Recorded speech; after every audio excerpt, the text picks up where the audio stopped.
करतारो वंदे वाणी विनायको वागर्था विव संपृक्तौ वागर्था प्रतिपत्तये जगतः पितरो वंदे पार्वती परमेश्वरं लोकाभिरामं रणरंगधीरं राजीवनेत्रं रघुवंशनाथं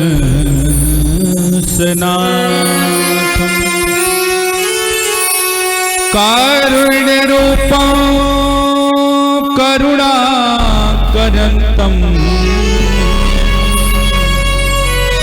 श्रीरामचन्द्रं शरणं प्रपद्ये मनोजवं मारुततुल्यवेगम्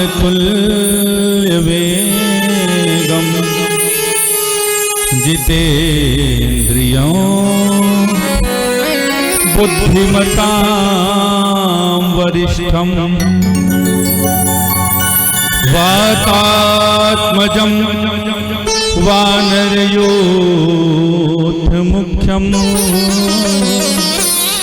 श्रीरामदूतं शरणं प्रपद्ये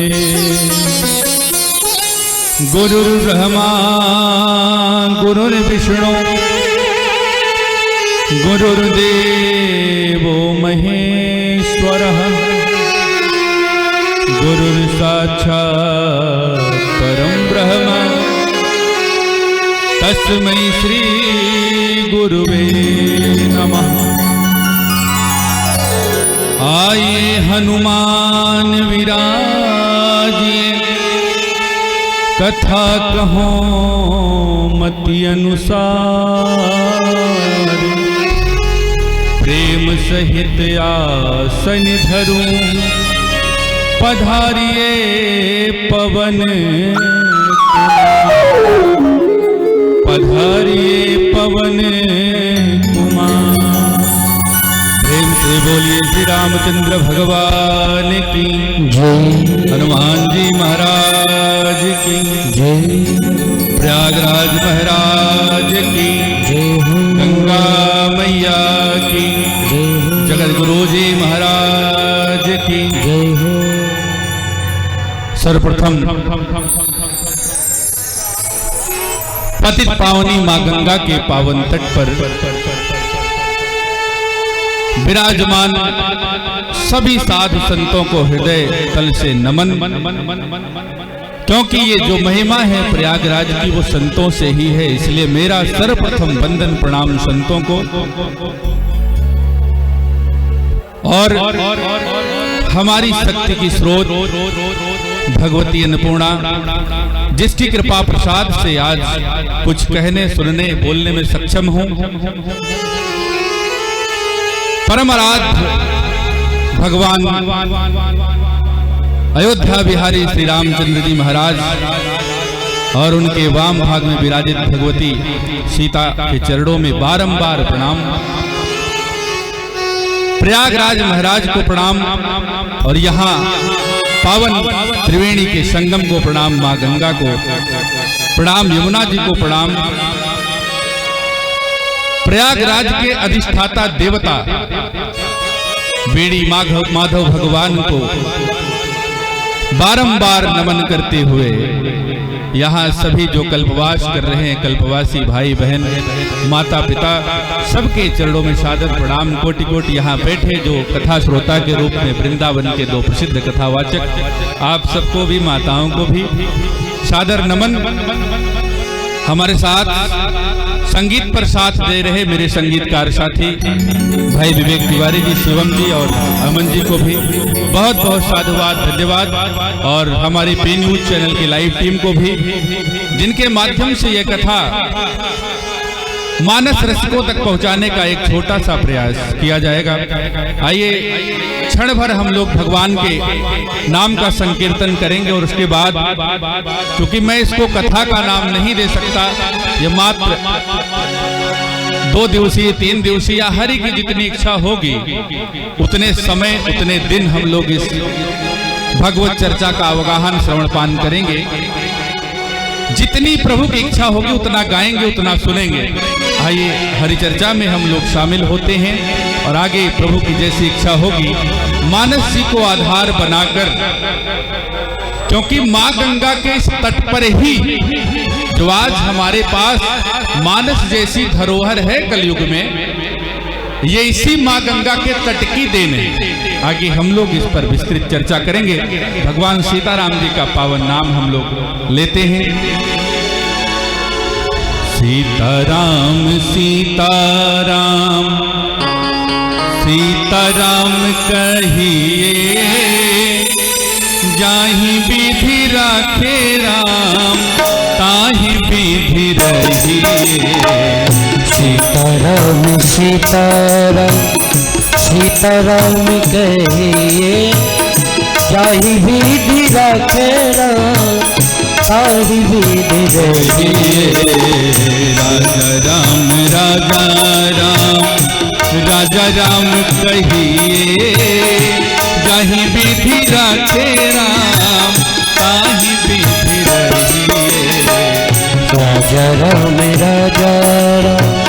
राजा राम कहिए, जाहि विधि राखे राम ताहि विधि रहिए। क्या बात है, जय हो।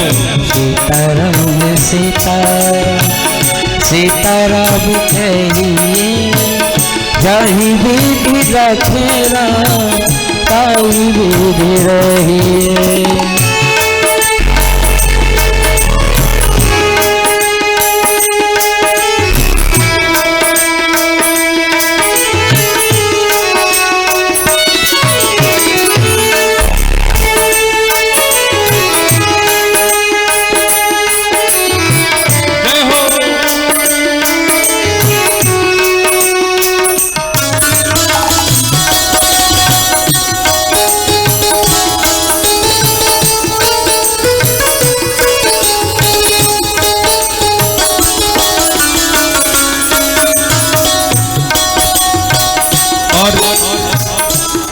भगवान का नाम, आपकी जिह्वा का जो एक श्रृंगार होता है वो राम का ही नाम है। मुख में हो राम नाम, राम से हाथ में, तू अकेला नहीं प्यारे, राम तेरे साथ में। मुख में हो राम नाम, राम तेरे साथ में, तू अकेला नहीं प्यारे, राम तेरे साथ में। ओ मुख में हो राम नाम, राम से हाथ में, तू अकेला नहीं प्यारे, राम तेरे साथ में। और विधि का विधान जाने, विधि का विधान जाने, हानि लाभ सही है। दुनिया में जो हानि और लाभ है ये आपकी इच्छा से नहीं होता है, ये राम की इच्छा से होता है। हानि लाभ जीवन मरण, जस अपजस विधि हाथ, ये आपके हाथ में नहीं है। विधि का विधान जानी, हानि लाभ सही, जाहि विधि राखे राम ताहि विधि रहिए। सीताराम सीताराम सीताराम कहिए, जाहि विधि राखे राम ताहि विधि रहिए।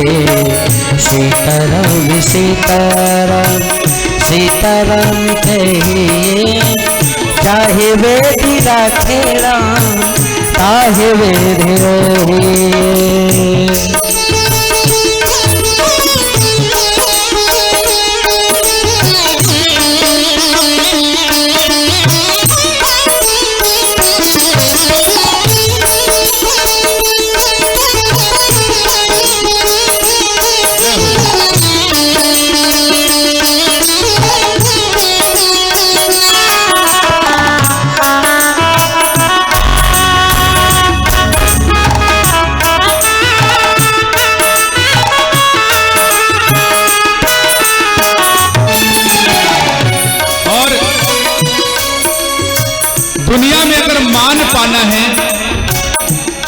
कहते हैं कुछ पाने के लिए कुछ खोना पड़ता है। क्या खोना है? भगवान क्या कहते हैं? किया अभिमान तो फिर मान नहीं पाएगा, होगा प्यारे वही जो श्री राम जी को भाएगा। होगा प्यारे वही जो श्री राम जी को भाएगा। ओ किया अभिमान तो फिर मान नहीं पाएगा, होगा प्यारे वही जो श्री राम जी को भाएगा। होगा प्यारे वही जो श्री राम जी को भाएगा। और भगवान गीता में कहते हैं कर्म करो फल की इच्छा मत करो।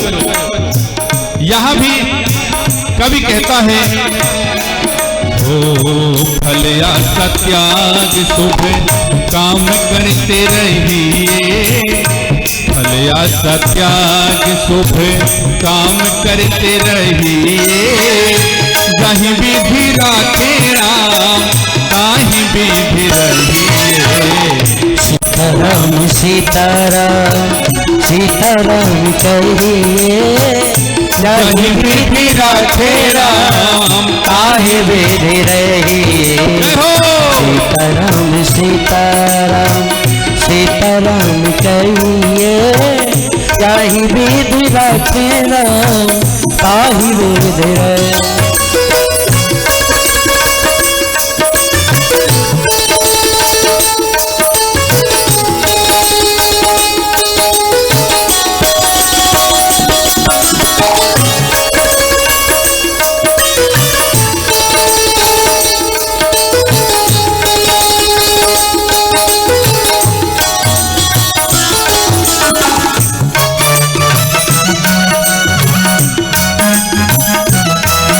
क्या बात है?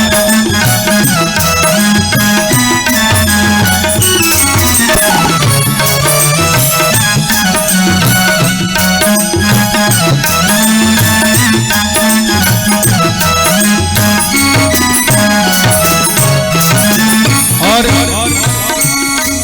ओ जिंदगी की डोर सौंप हाथ दीनानाथ के, महलों में राखे चाहे झोपड़ी में वास दे। महलों में राखे चाहे झोपड़ी में वास दे। जिंदगी की डोर सौंप हाथ दीनानाथ के, महलों में राखे चाहे झोपड़ी में वास दे। महलों में राखे चाहे झोपड़ी में मात दे। और कुछ भी हो बस ये राम जी आपकी कृपा है। धन्यवाद करते रहिए भगवान को। धन्यवाद निर्विवाद, धन्यवाद निर्विवाद, राम नाम कहिए। जहीं विधि राखे राम ताहि विधि रहिए। सीताराम सीताराम सीताराम कहिए, चाहे वेद राखे राम ताहि वेद रहिए। सीताराम सीताराम।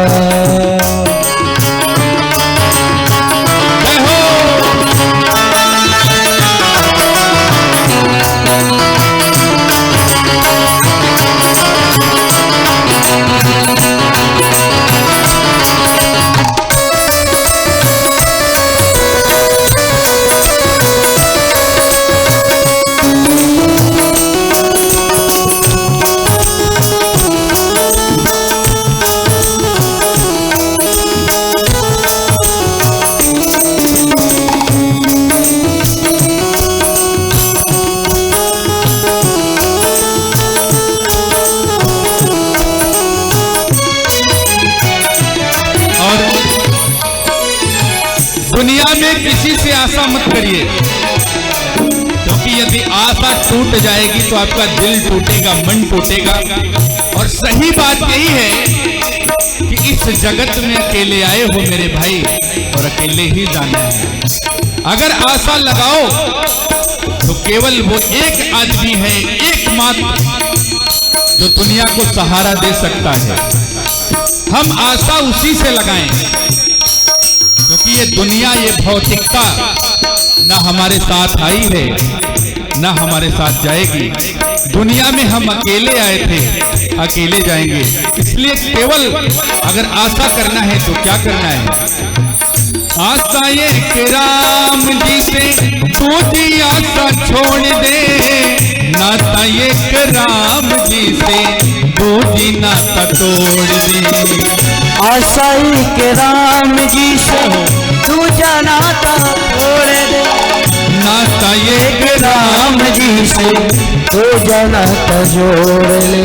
और साधु संग राम रंग, साधु संग राम रंग में रंगना है। कपड़े के रंग लेने से दुनिया का रंग नहीं बदलता मेरे भाई। राम का रंग जिस दिन आप पर चढ़ जाएगा, आप दुनिया में अलबेले हो जाएंगे। साधु संग राम रंग अंग अंग रंगिए, जाहि विधि राखे राम ताहि विधि रहिए। सीताराम सीताराम सीताराम कहिए, जाहि विधि राखे राम ताहि विधि रहिए। सीताराम सीताराम सीताराम कहिए, ताहि विधि राखे राम ताहि विधि रहिए। सीताराम सीताराम सीताराम सीताराम सीताराम सीताराम। बोले सीतारामचंद्र भगवान की जय। देखिए, हम लोग यहाँ भगवान की चर्चा करेंगे मानस को आधार बनाकर, क्योंकि अपने सनातन धर्म में बहुत सारे ग्रंथ हैं, बहुत सारे ग्रंथों की मान्यताएं हैं। लेकिन प्रयागराज का जो तीर्थ क्षेत्र है,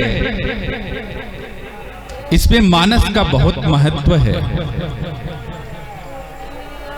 पहला मैंने बताया आपको मंगलाचरण के बाद ही कि मानस जी का जो प्राकट्य होता है वो प्रयागराज की धराधाम से हुआ। यद्यपि मानस जी का अवगाहन बहुत बार हुआ है ऋषियों मुनियों के माध्यम से, आगे हम बताएंगे भी। भगवान शिव ने मैया पार्वती को सुनाया है कैलाश पर्वत पर। काकभुसुंडी जी महाराज ने गरुड़ जी महाराज को सुनाया है नीलगिरी पर्वत पर। भरद्वाज जी ने जो कथा श्रवण करी याज्ञवल्क्य जी से, वो कथा इसी प्रयागराज की धरती पर। और जो बाबा तुलसीदास जी ने जो कथा सुनाई, उन्होंने 80 घाट पर मां गंगा के किनारे वाराणसी काशी में। मैं उन्हीं तथ्यों को लेकर चलना चाहूंगा जो आजकल प्रसंग में नहीं रहते। प्रयास मेरा यही है।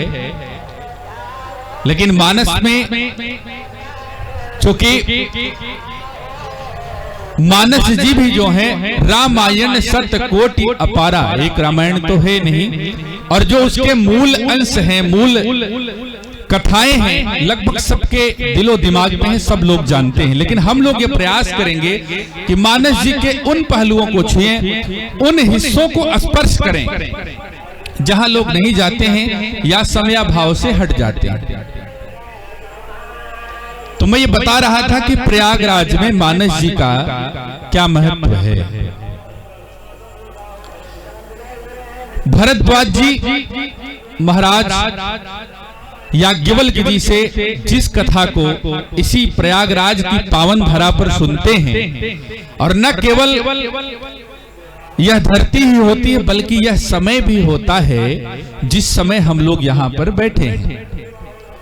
यही माघ का महीना होता है जब भगवान सूर्य मकर राशि पर प्रवेश करते हैं, यानी उत्तरायण होते हैं, तब का समय रहता है। और यही गंगा जी का किनारा है।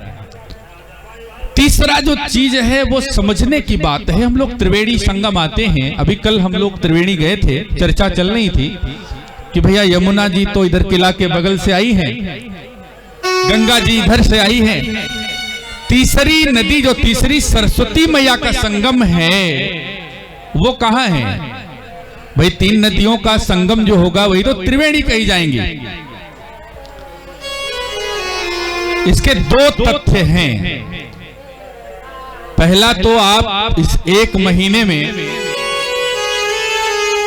जितने कदम बढ़ेंगे उतनी सरस्वती प्रवाहित हो रही हैं। आपके आश्रम में भी मानस गंगा चल रही, बह रही मानस सरस्वती, बगल में भी चल रही है। पूरे प्रयाग के मेले में सरस्वती बह रही, यानी जो ज्ञान हम अर्जित कर रहे हैं यहाँ आए ऋषि मुनियों से, साधुओं से, संतों से, वह ज्ञान की सरस्वती यहाँ त्रिवेणी की सरस्वती में मिलती है, यानी गंगा और यमुना में समागम करती हैं और फिर हम उसको त्रिवेणी जी का संगम कहते हैं। दूसरा, अभी लगभग 15 दिन पहले वैज्ञानिकों ने खोजा है कि इन्हीं गंगा और यमुना के बीच में, अभी 15 दिन पहले का रिसर्च बता रहा हूं आप सबको, वैज्ञानिकों ने अभी बताया कि प्रयागराज में गंगा और यमुना के मध्य जमीन में लगभग 1.5 किलोमीटर के अंदर जल का बहुत बड़ा स्रोत है। और मैं कहता हूं मेरे भाई बहन, जल का ये सरस्वती जी का ही स्रोत है, क्योंकि यही त्रिवेणी संगम है, वे वैज्ञानिक भी मानते हैं। तो मानस में जितनी घटनाएं हुई उसका सूत्रधार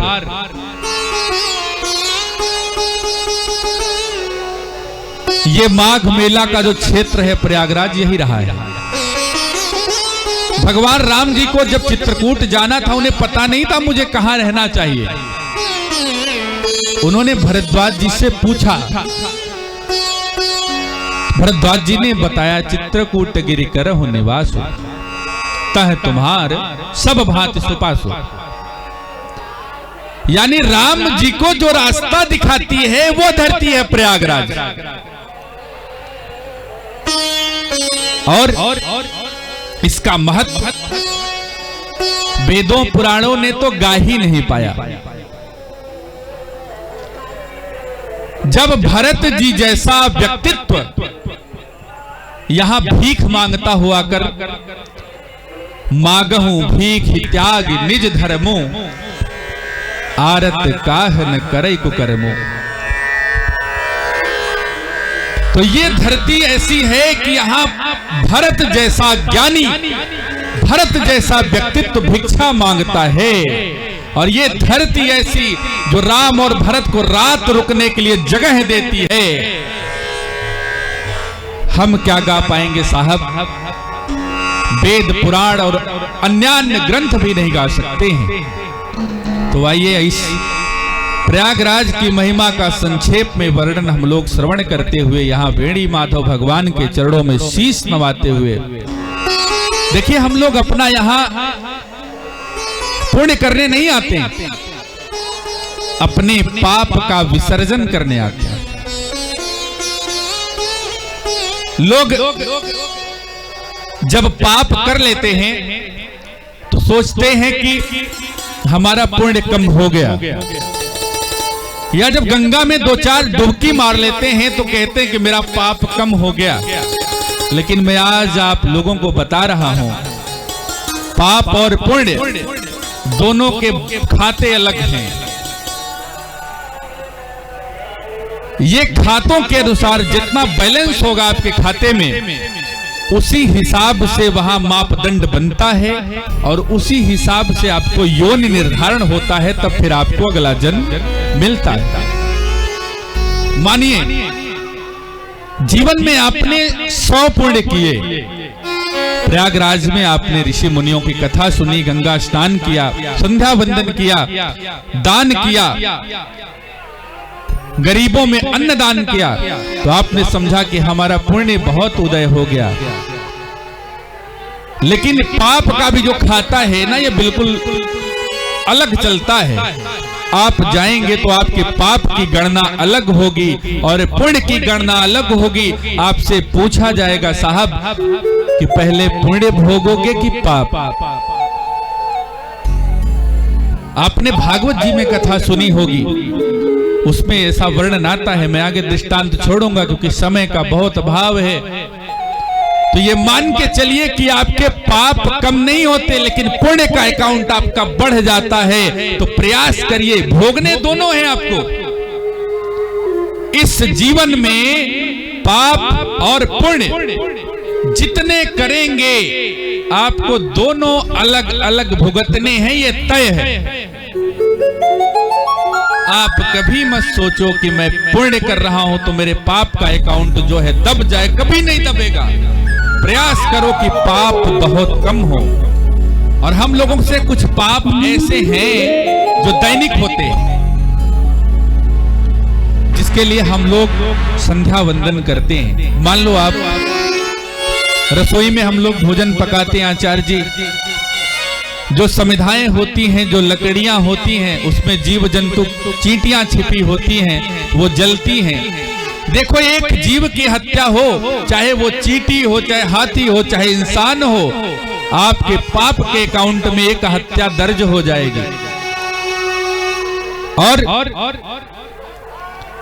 पुण्य जितना करोगे वो आपका बढ़ेगा।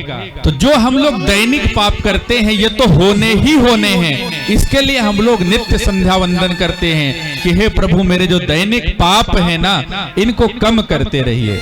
तो आपका जो पुण्य का भी अकाउंट है उसी स्तर से बढ़ता है, उसी लेवल से बढ़ता है। देखो, मैं एक बहुत सरल बात बता रहा हूं। मान लीजिए माघ मेला क्षेत्र में आपने गंगा जी के किनारे ठंडी में बहुत सारे गरीब हैं, कंबल दान कर रहे हो। मैं एक उदाहरण छोटा सा आपको दे रहा हूं। गाड़ी से आप 100 कंबल लाद के ले गए और आपने 100 लोगों में कंबल वितरित किया।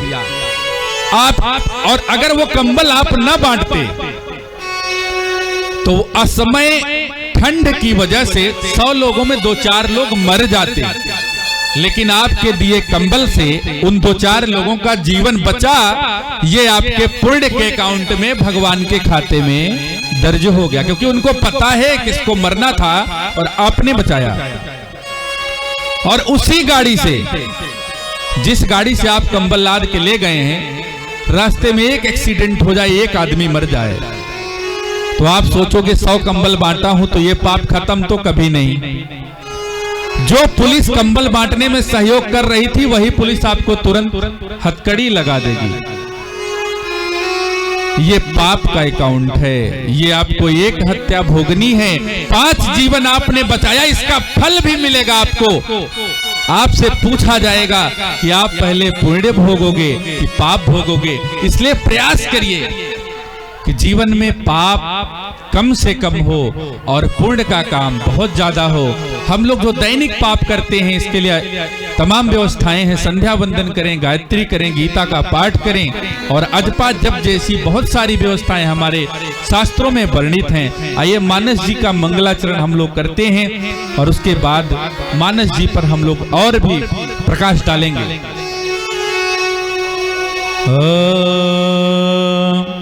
मानस जी में गोस्वामी जी ने शुरुआत में 7 श्लोकों की रचना की। और देखिए, स्वामी जी का जो लिखने का क्रम है दुनिया में सबसे अनूठा है। हम लोग मंगलाचरण के बाद इस पर विचार करेंगे। देखिए गोस्वामी जी ने एक एक शब्द को कैसे पिरोया है।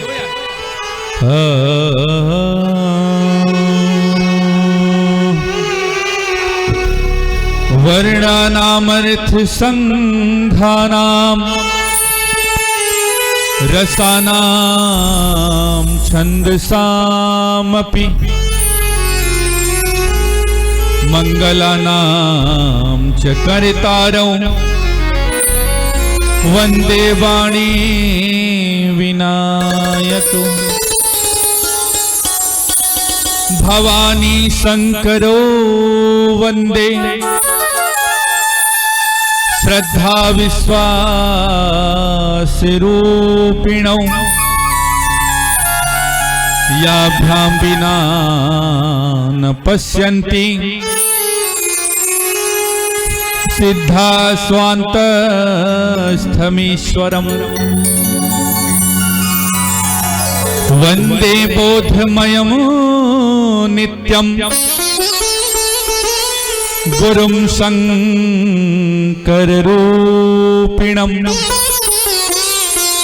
यमाश्रितो हि वक्रोऽपि चन्द्रः सर्वत्र वन्द्यते सीताराम गुणग्राम पुण्यारण्य विहारिणो वन्दे विशुद्ध विज्ञानो कवीश्वर कपीश्वरो उद्भव स्थिति संहार कारिणीं क्लेशहारिणीं सर्वश्रेयस्करीं सीतां नतोऽहं रामवल्लभाम्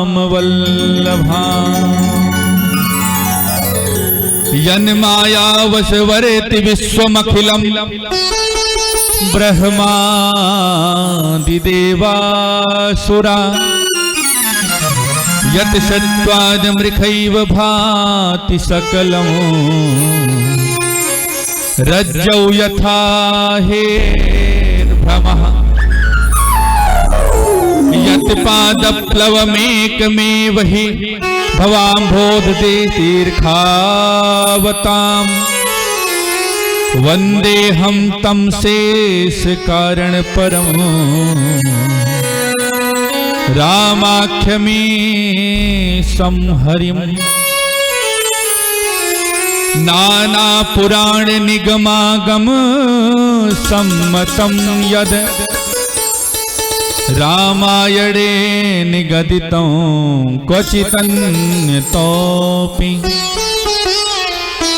स्वान्तः सुखाय तुलसी रघुनाथ गाथा भाषा निबद्धवति मंजुलमातनोति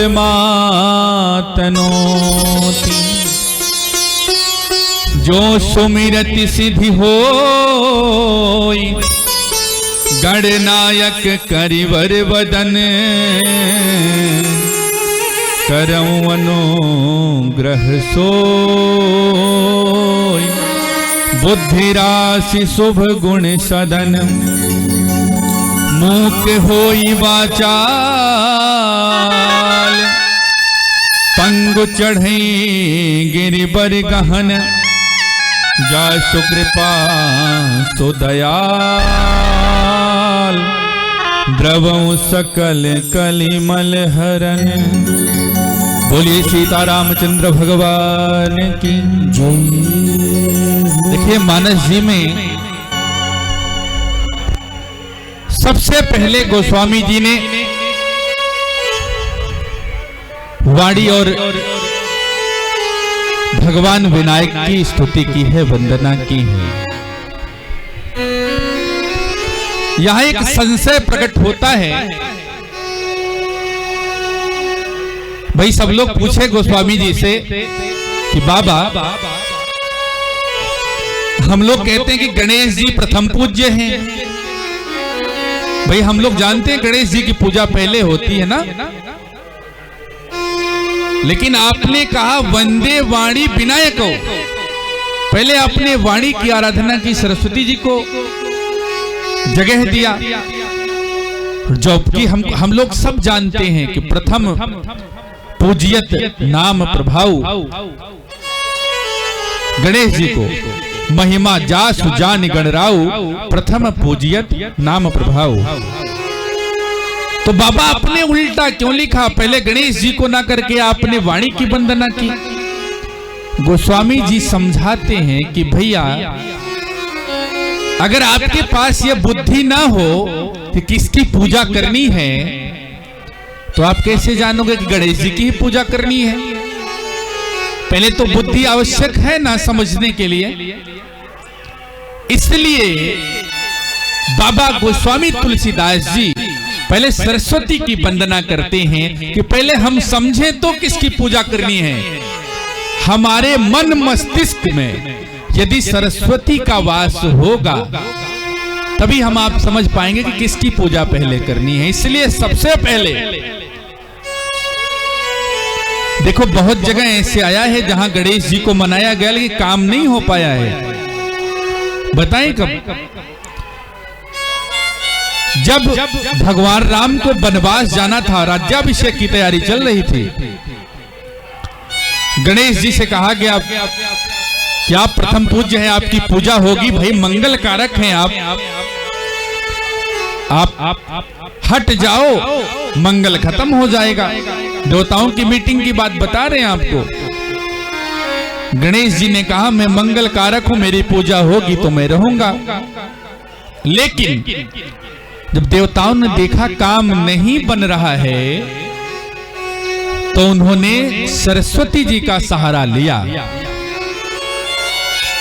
और सरस्वती जी से कहा कि मंथरा की बुद्धि में प्रवेश कर जाइए और अवध का पूरा काम आपको बिगाड़ना है। जिस राम को राज्याभिषेक होना था उस राम को वन में अभिषेक हो गया। इसलिए पहले मेरी सरस्वती अच्छी हो, मेरी बुद्धि अच्छी हो, मैं समझने योग्य हो जाऊं कि प्रथम पूज्य कौन है, तभी मुझे पता चलेगा गणेश जी प्रथम पूज्य हैं। इसलिए बाबा ने मानस में सबसे पहले वाणी की वंदना की।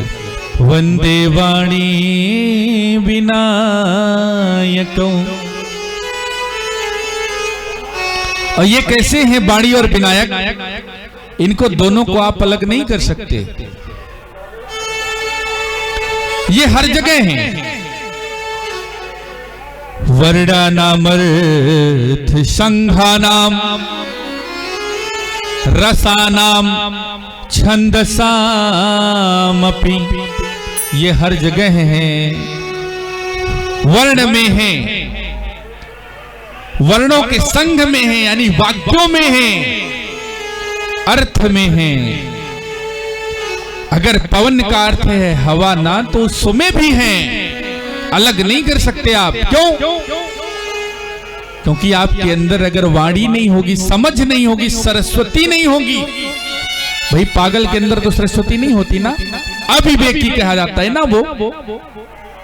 उसको क्या पता, वो सड़क पे लौटा रहता है, उसको ज्ञान नहीं। हम लोग कहते हैं ना इसको ज्ञान नहीं है, पागल है।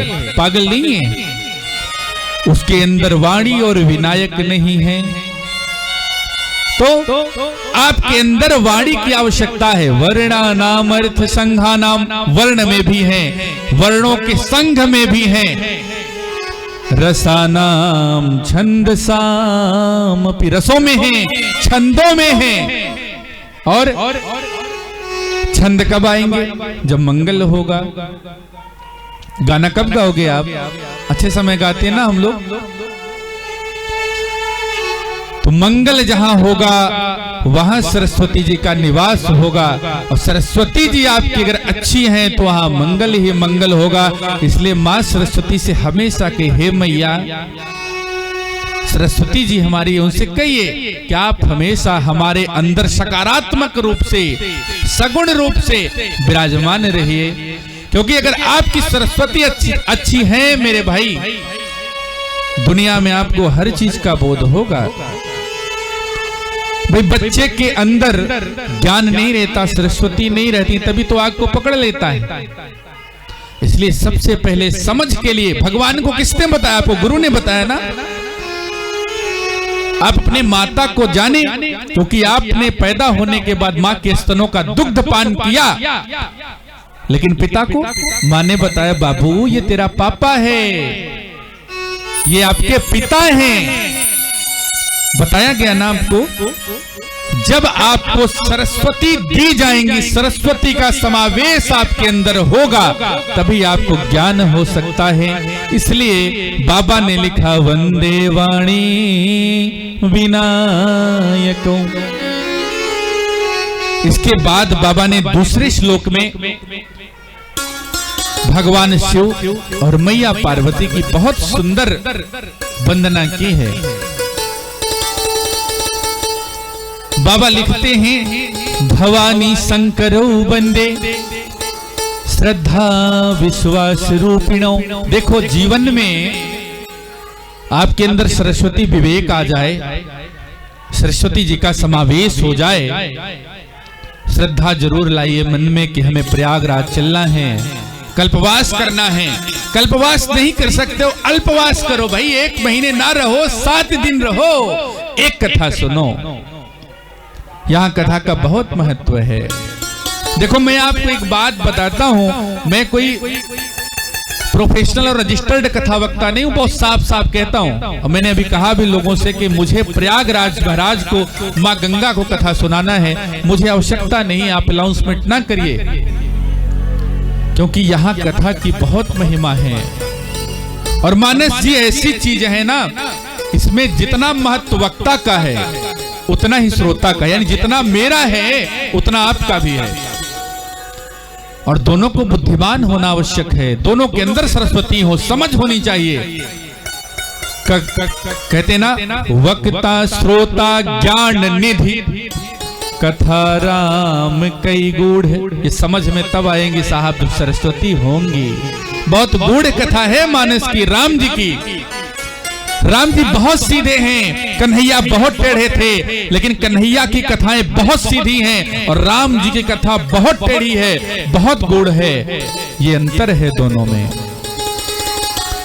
तो बाबा ने दूसरे श्लोक में भवानी की और शंकर की वंदना की कि जीवन में सरस्वती के बाद आपको श्रद्धा उत्पन्न करनी, श्रद्धा लानी है, लेकिन श्रद्धा को अकेले साथ में मत लाइएगा, विश्वास भी लाना आवश्यक है।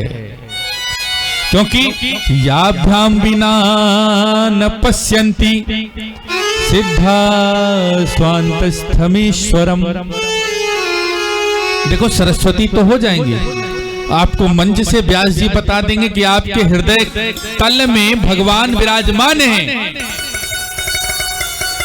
आपके हृदय में राम जी विराजमान हैं। ये तो सरस्वती जी आपको मिल गई, पता चल गया। लेकिन राम आएंगे कब? जब आपके अंदर श्रद्धा होगी। मेरे राम तभी हृदय में बैठेंगे जब आपके अंदर श्रद्धा होगी। और श्रद्धा आपकी मजबूत कब होगी?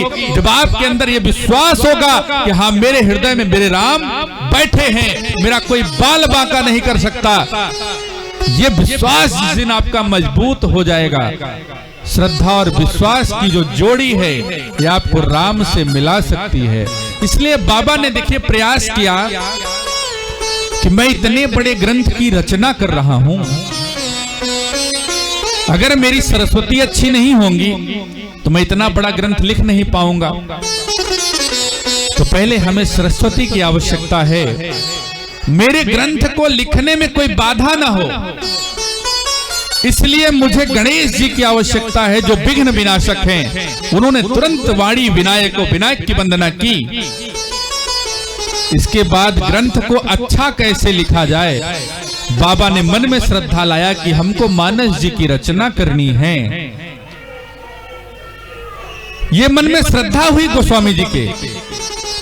लेकिन फिर भोलेनाथ की वंदना की, जो विश्वास के रूप में कहा, ये बाबा आप तो साक्षात विश्वास हैं, मेरे मन में बस जाइए और मेरा विश्वास बनकर कि मैं मानस की रचना करूंगा करूंगा करूंगा ही।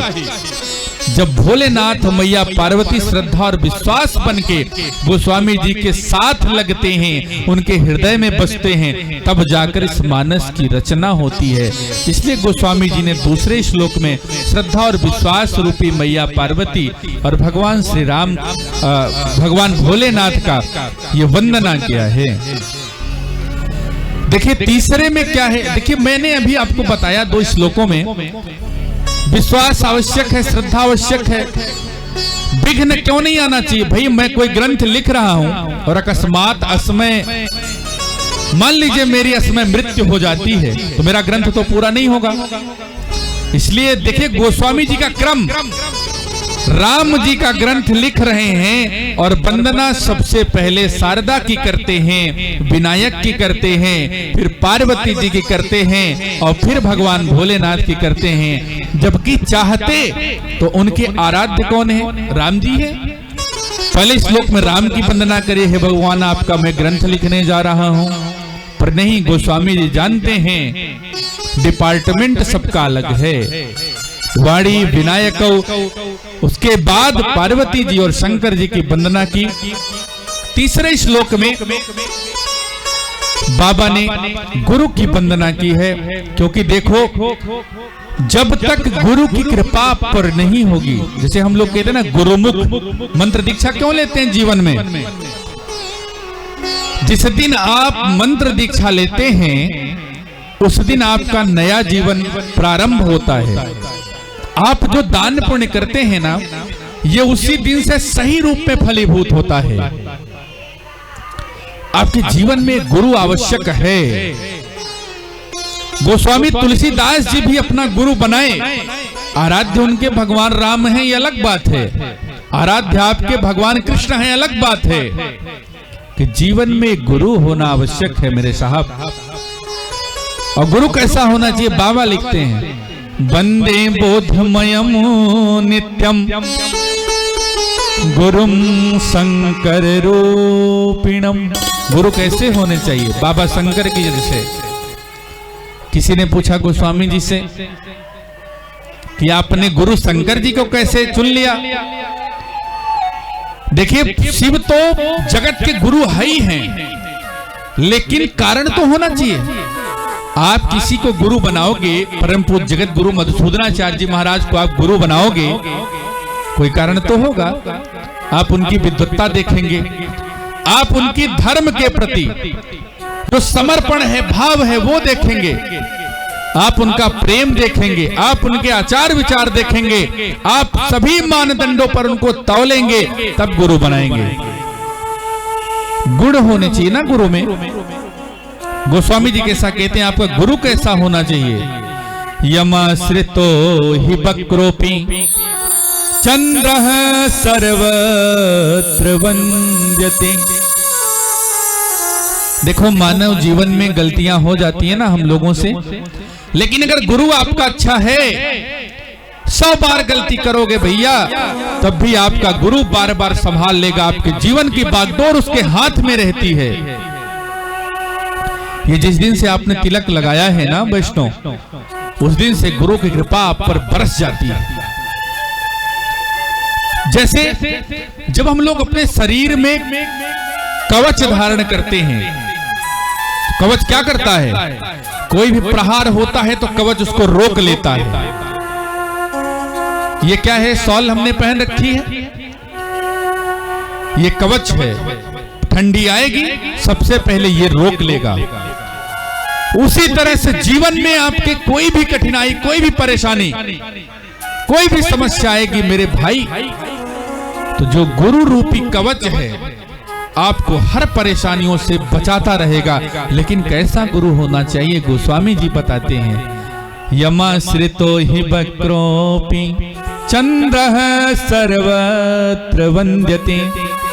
चंद्रमा कैसा है जो भगवान शिव ने यहां लगा रखा है? द्वितीया का चांद है, बहुत टेढ़ा है। हम लोग गांव में गेहूं काटते ना, हसुआ बोलते, हसिया। भगवान शिव के मस्तक पर जो चंद्रमा है, आप देखेंगे तो बिल्कुल हंसिए के जैसा है। द्वितीया के चांद की पूजा नहीं होती है। और चंद्रमा शापित भी है, आप जानते हैं उसके कुकर्म। अहिल्या मैया के साथ चंद्रमा के क्या कर्तव्य थे, क्या कर्म थे, आप लोग जानते ही हैं। इतने गंदे व्यक्ति को भी भगवान ने दुनिया में पूजनीय बना दिया मेरे भाई। ये है गुरु की महिमा, ये है गुरु का प्रताप, ये है गुरु की कृपा कि इतने कुकर्मी चंद्रमा को भी भगवान शिव ने पूजित करा दिया। कैसे? आप कहते हैं जय शिव ओमकारा प्रभु हर शिव ओंकारा। आरती करते हैं ना, आरती किसको किसको घुमाए, शिव जी को। और लिया किसने किसने, भगवान शिव ने लिया। जटा में बैठी गंगा मैया ने आरती ली। भगवान के जो जटा पर चंद्रमा है उसको भी आरती मिली। क्यों? क्योंकि वो अपने गुरु के सिर पर सवार है। तो जब आप अपने गुरु का आश्रय लेंगे तो आपके जीवन में आने वाली जितनी कठिनाइयां होंगी वो अपने आप शंकर जी की तरह आपके दुर्गुण भी सगुण में बदल जाएंगे, आपके अपकर्म भी सत्कर्म में बदलते जाएंगे। ये गुरु की महिमा होती है। गोस्वामी जी ने कहा कि अगर गुरु बनाना जीवन में तो इतना नाप तौल लेना कि शंकर जी की तरह आपको ढाल बना करके हमेशा आपकी रक्षा करता रहे। और अगर दीक्षा नहीं लिए आप लोग तो दीक्षा जरूर लीजिए। जिस दिन से गुरुमंत्र कानों में पड़ता है ना, यम का काल दंड भी आता है तो पहले जोड़ता है, कैलकुलेट करता है। कितनी बार आपने गुरु नाम की महिमा का स्मरण किया है, आपका गुरु कौन है। जैसे हम लोग कहीं जाते हैं ना तो देखते हैं उसके साथ कौन कौन लोग हैं, कितने प्रभावशाली लोग हैं। वैसे ही जब यमराज और उनके दूत हमारे निकट आते हैं ना तो ये कल्पना करते, ये सोचते हैं, जोड़ते हैं कि आपके गुरु कौन है। अगर गुरु आपके बहुत अच्छे डर जाता रे हो तो जगत गुरु मधुसूदनाचार्य जिनके गुरु हैं, इसका मतलब सीधा प्रहार नहीं कर सकते। इसलिए गुरु हमेशा शंकर की तरह चुनिए। यमाश्रितो हि वक्रोपि चंद्रः सर्वत्र वंजति। और इसके बाद भी बाबा ने राम जी की वंदना नहीं की। अभी भी गुरु के बाद भगवान राम की वंदना नहीं की। बाबा लिखते हैं सीताराम गुणग्राम पुण्यारण्य विहारिणौ वंदे विशुद्ध विज्ञानौ कवीश्वर कपीश्वरों। बाबा ने वंदना की कवीश्वर यानी महर्षि वाल्मीकि जी की, और कपीश्वर का मतलब हनुमान जी महाराज। जो मानस में वर्णन है राम ते अधिक राम कर दासा। राम की कृपा पानी है ना, राम के दास के चरण में हो जाओ। देखो राम के खिलाफ काम करोगे तो राम उसको क्षमा कर सकते हैं, उनके पास पावर है। देखो मेरा अपमान करोगे मैं बर्दाश्त कर लूंगा, माफ कर दूंगा, लेकिन अगर मेरे साथियों के साथ दुर्व्यवहार करोगे मुझे बिल्कुल असहनीय होगा। तो भगवान राम की वंदना करने के पहले बाबा ने कवीश्वर और कपीश्वर यानी हनुमान जी की वंदना की। अगर हनुमान जी हैं तब तो राम जी को आना ही है, कहां भाग के जाएंगे। और ये दोनों कैसे हैं, कितने बड़े भक्त हैं। सीताराम गुणग्राम, ये नित्य सीता और राम जी के गुणग्राम पुण्यारण्य विहारिणौ, ये दोनों भगवान राम के जो गुण गांव का वन है ना, अरण्य है, उसमें नित्य हमेशा विहार करते रहते हैं। और कैसे हैं, वंदे विशुद्ध विज्ञानौ। देखिए बाबा ने शुद्ध नहीं लिखा, हमारे व्याकरण में वी जो होता है उपसर्ग होता है। वियांगनी अधि अभ्यत सूत अमि प्रतिपर उप एते प्रादयः। वी जो है ये उपसर्ग है, और ये जहां जुड़ जाए इसका अर्थ तुरंत बदल जाता है। वंदे शुद्ध विज्ञानो नहीं है, वंदे विशुद्ध विज्ञानो। देखिए विशुद्ध लिखने का मतलब गोस्वामी जी सावधान हैं कि भाई शुद्ध में तो थोड़ी बहुत अशुद्धता हो सकती है। जैसे साफ पानी निर्मल जल, दोनों में फर्क आ गया। साफ पानी में एक बार हम लोग सोच सकते हैं कि हो सकता हो कुछ साफ न हो या कम हो, पर अगर वो निर्मल जल है, वहां नि उपसर्ग लगा है, निर भी व्याकरण में उपसर्ग है, और जब निर उपसर्ग लग जाता, नि शब्द के दो अर्थ हैं, एक निर्मल बिना मल, और नी जो है उपसर्ग भी है, यानी वो बिल्कुल उसमें मल नहीं है, बिल्कुल साफ है। उसी तरह गोस्वामी जी सावधान होके लिखते हैं, वंदे विशुद्ध विज्ञान।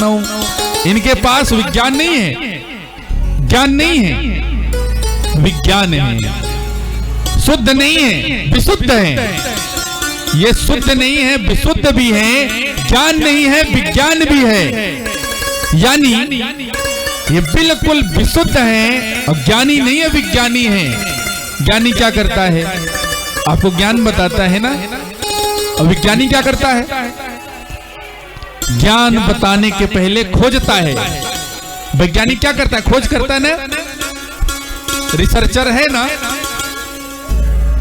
तो ये जो कवीश्वर हैं वाल्मीकि जी, और जो कपीश्वर हैं हनुमान जी महाराज, ये क्या हैं?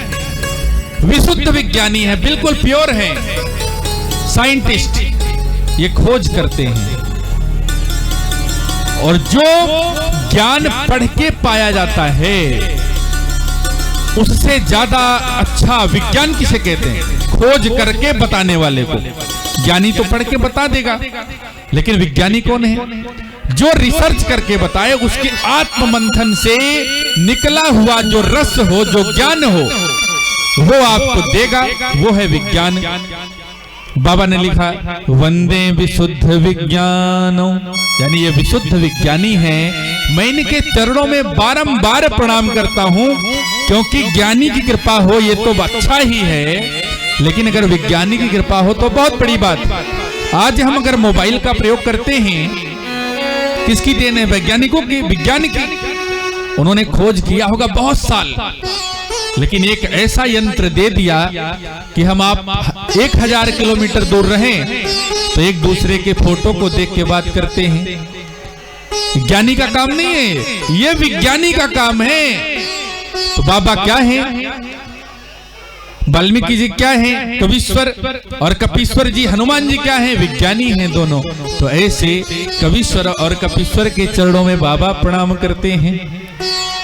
अभी तक देखिए, राम जी तक नहीं पहुंच रहे हैं, जबकि ग्रंथ राम जी की शुरू हो रही है, लेकिन बाबा अभी कहां अपने क्रम को पूरा कर रहे हैं कि जब ये लोग साथ रहेंगे, रिसर्चर होगा, तब मानस में नया मटेरियल मिलेगा। मानस जी जो है, आगे चर्चा आएगी कि अभी हम इसमें आगे और भी बताएंगे विज्ञानी क्यों हैं। भैया अपने जीवन काल में हम 10, 20, 50 ग्रंथ पढ़ सकते हैं, है ना?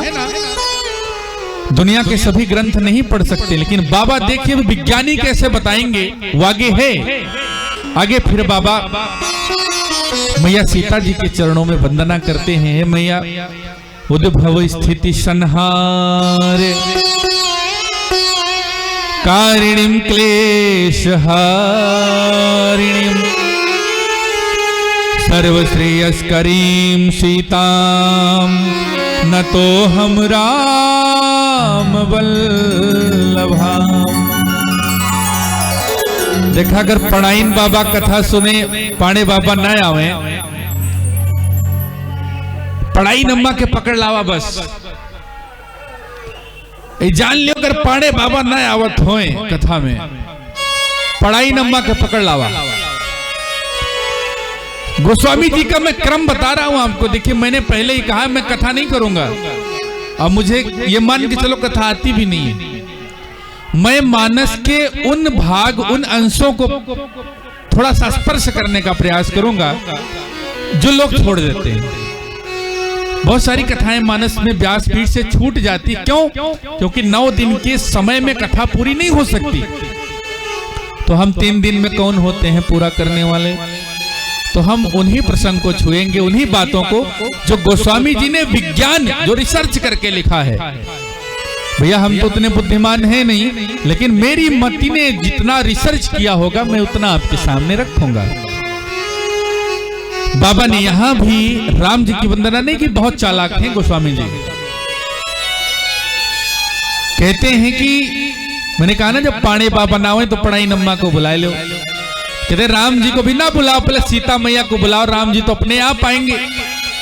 भैया आपने बुलाया सरस्वती जी को, विनायक जी को, पार्वती जी को, शंकर जी को, वाल्मीकि जी को, चलो यहां तक तो ठीक है, आपने अपने ग्रंथ के मंगल करने के लिए किया।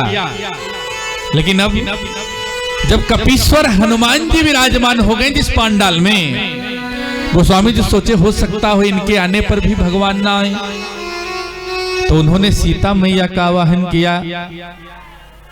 सर्वश्रेयस्करीं सीताम न तो हम राम वल्लभाम, सिर्फ सीता नहीं राम वल्लभाम।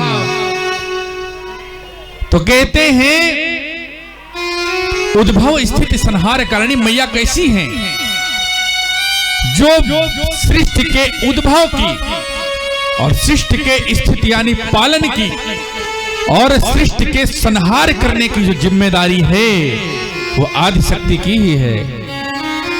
देखो दुनिया में हम लोग जानते हैं कि ब्रह्मा विष्णु महेश तीनों देवताओं को कार्य मिला है ना, सृष्टि के सृजन का, सृष्टि के पालन का और सृष्टि के संहार का। लेकिन इसके पीछे जो अदृश्य शक्ति काम करती है, आपने देवी भागवत में भी सुना होगा, भागवत में भी वर्णन है इसका, वो एक आदि शक्ति है जिनके शक्ति से ये तीनों देवता चलते हैं। वो कौन है?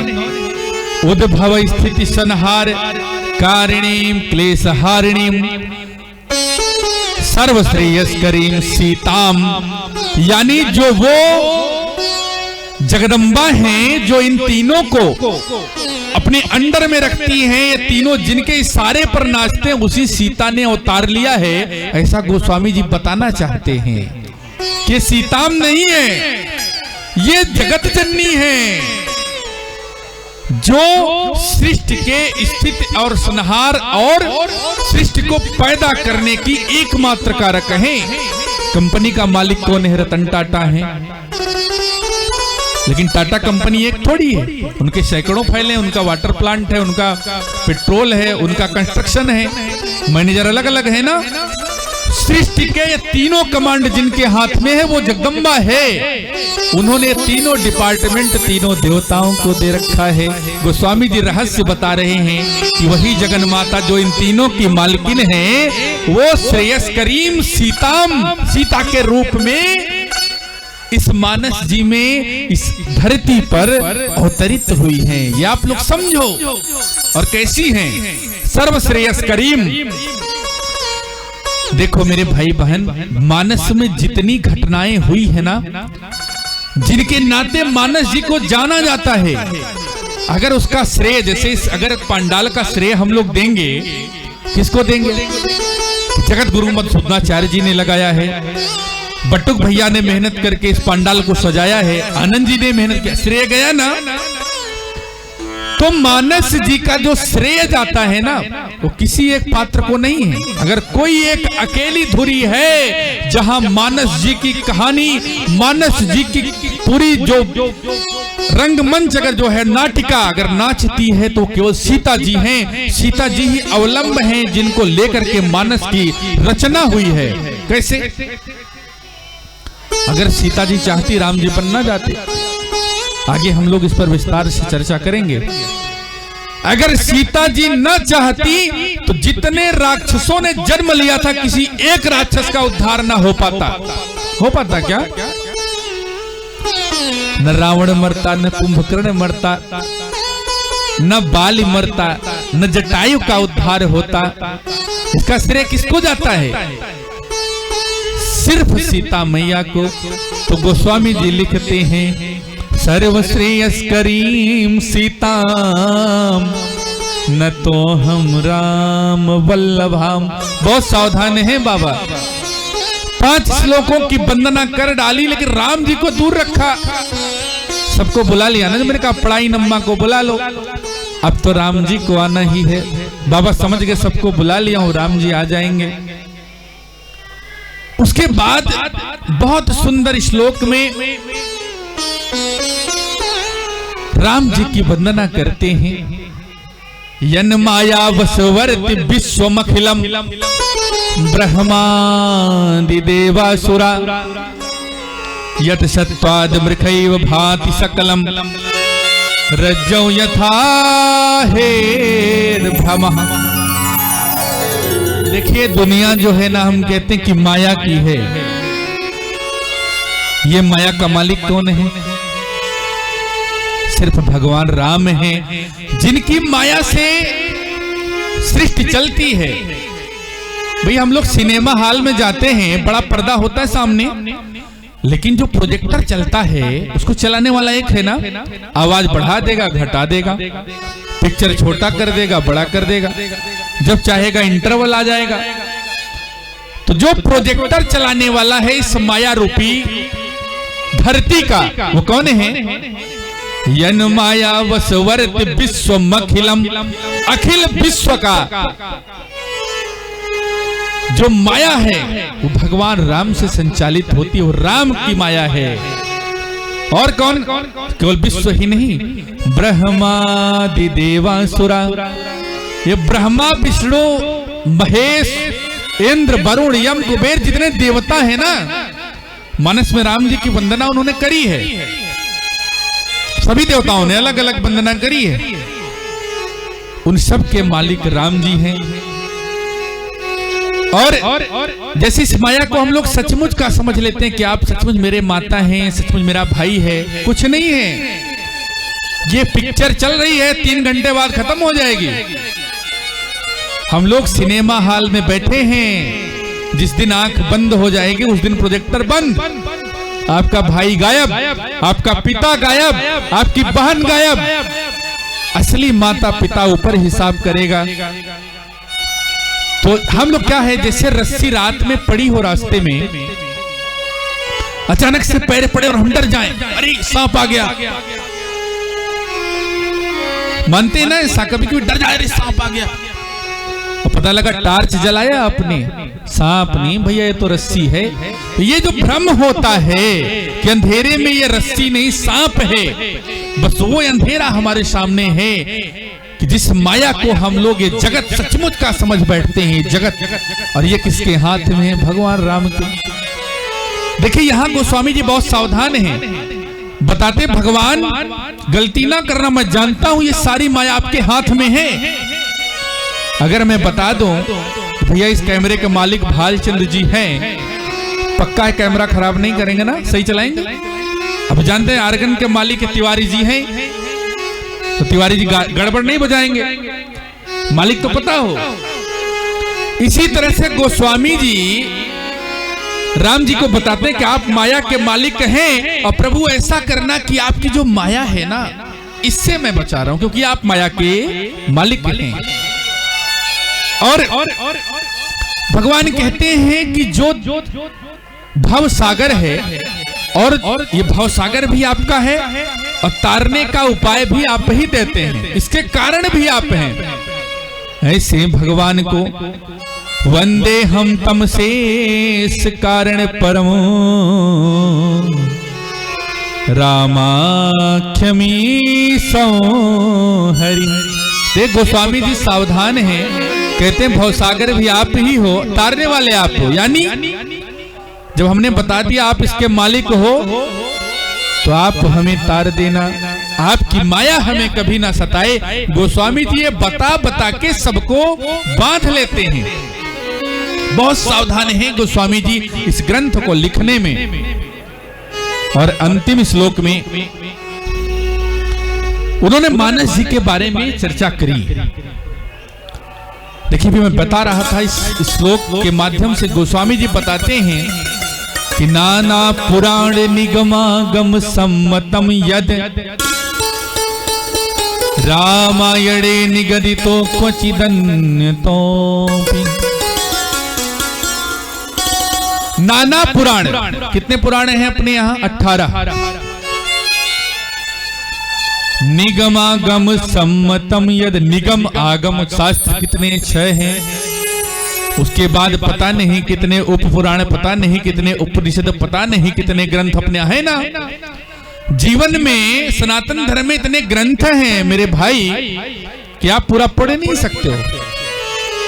लेकिन देखिए गोस्वामी जी कितने सावधान हैं। रामायणे निगदितो क्वचिदन्यतोऽपि, रामायण में जो लिखा गया कुछ भी,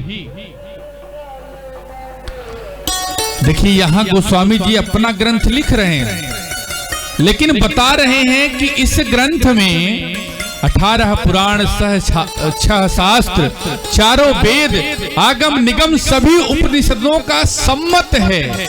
मतलब उनका यही मत है जो मैं इस मानस जी की रचना कर रहा हूं। गोस्वामी जी इस बात से विश्वसित हैं। क्यों? क्योंकि उन्होंने भगवान शिव की पहले वंदना कर ली है, श्रद्धा विश्वास रूपिणो। अब वो जितनी चीज लिख रहे हैं, जितनी बातें लिख रहे हैं, पूर्ण विश्वास के साथ लिख रहे हैं, संशय नहीं है। क्योंकि उनको ये हो गया कि जब मेरे पास भगवान शिव विश्वास रूप में विराजमान हैं, मैं जो लिखूंगा मेरा विश्वास है कि वो सत्य है।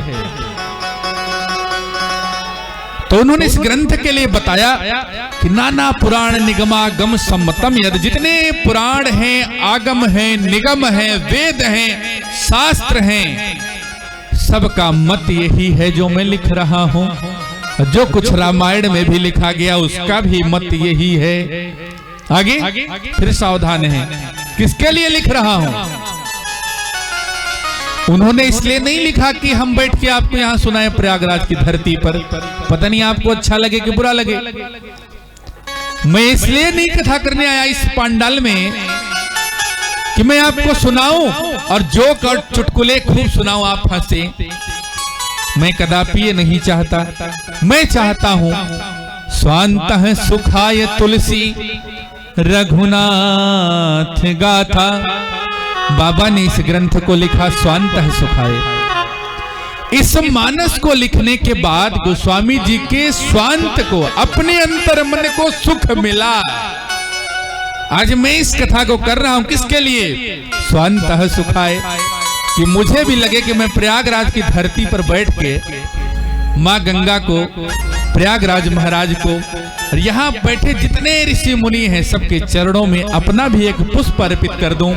मेरा सौभाग्य कि आप लोग बैठे हैं, संतों को भी सुना पा रहा हूं। देखिए जीवन में भजन करिए ना, दिखाने के लिए कभी मत करिए। बाबा इतना बड़ा ग्रंथ लिखे कि पूरी दुनिया आज रामचरितमानस का लोहा मानती है। आपको मैं बताऊं मेरे भाई बहन, विश्व में कई यूनिवर्सिटीज ऐसी हैं, अमेरिका के लंदन के यूनिवर्सिटीज में रामचरितमानस पर आज भी पीएचडी होती है, रिसर्च होता है। लेकिन ये ऐसा सागर है ना, किसी वैज्ञानिक के दिमाग के बस की बात नहीं है कि अपना मीटर लगा के इसकी गहराई नाप ले। इतना गहरा है, लगाओ गोता, इतना बड़ा सागर है, कितना लगाओगे? रिसर्च करो। लेकिन गोस्वामी जी को इस बात का अभिमान नहीं होता है। बाबा लिखते हैं, आपको अच्छा लगे ना लगे, मैं तो लिखने जा रहा हूं। लिख किसके लिए रहा हूं?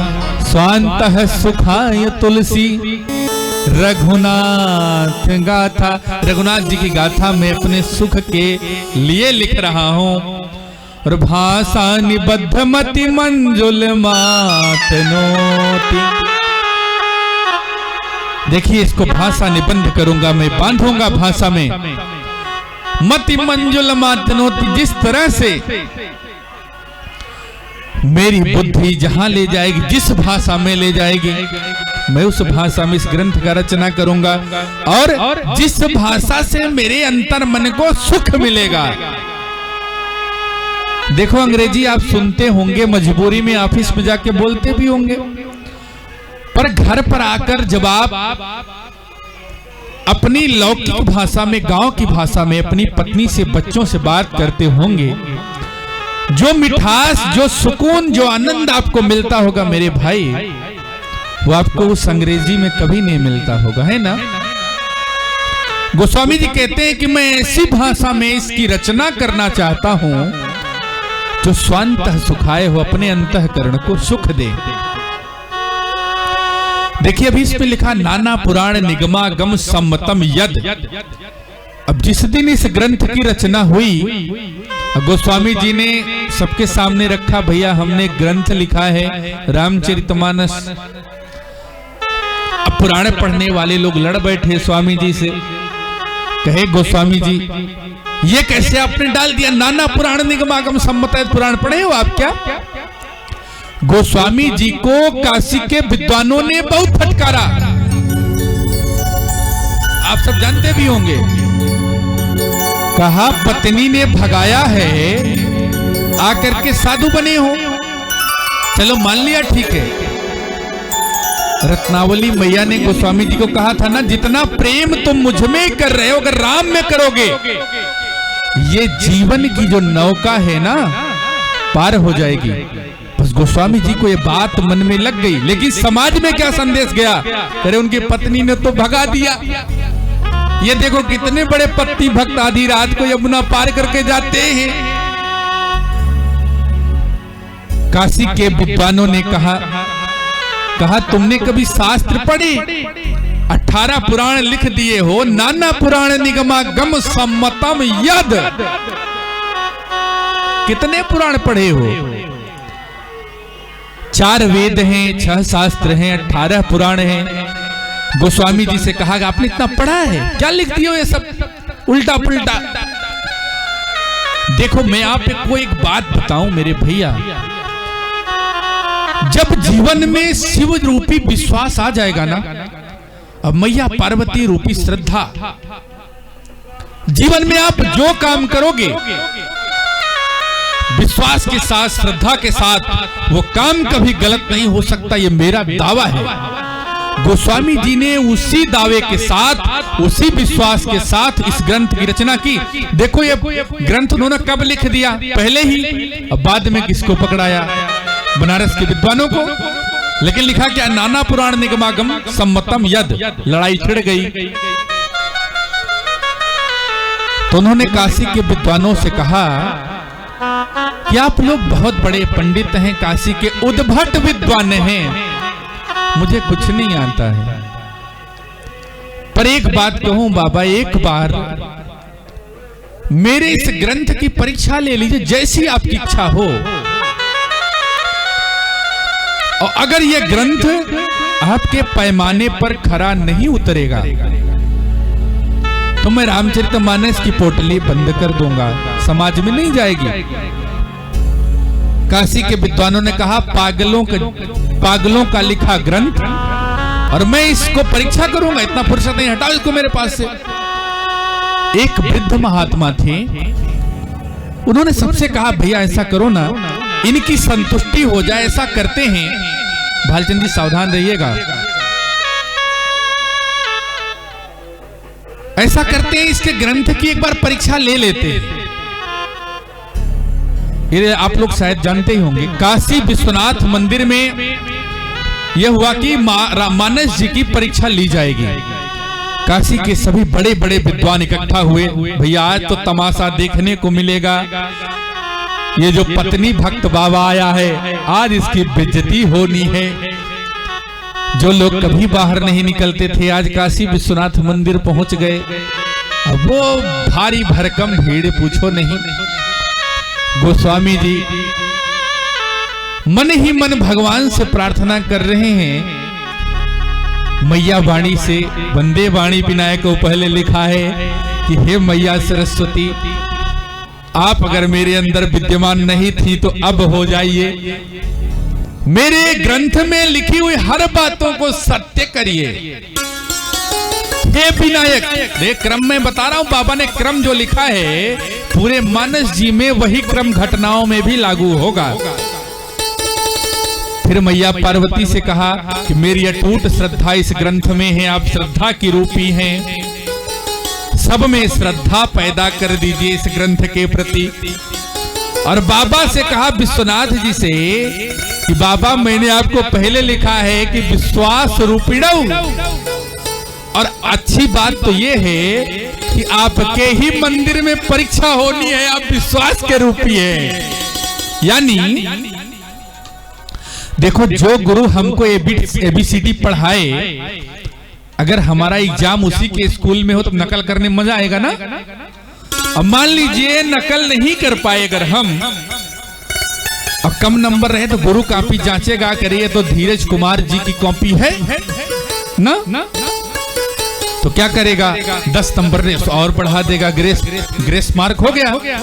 तो बाबा कहते, गोस्वामी जी कितने सावधान हैं कि बाबा मेरे लिखी हुई उत्तर पुस्तिका की जो परीक्षा होनी है आपके ही स्कूल में हो रही है, आपके ही मंदिर में हो रही है जहां आप स्वतः विद्यमान है, तो मेरी कॉपी थोड़ी अच्छे से जांच लीजिएगा।